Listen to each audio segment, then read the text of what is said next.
кез келген айдың 6-сы, 15-і, 24-і күні туылған жандарды Свицай ғылымы бойынша алтылық деп атайды. Олар өте жылы, махаббатты қалап тұратын, өте общительный адамдар.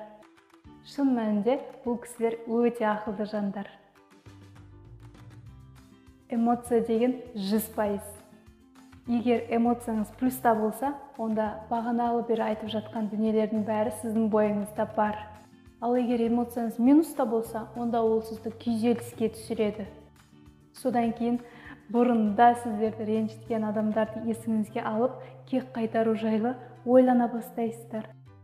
Егер өзіңіз жайлы толық ақпарат білгіңіз келсе, менің арнама тіркеліп, осы видеоға лүпіл басып қойыңыздар. Егер қосарыңыз болса, пікір астында күтемін.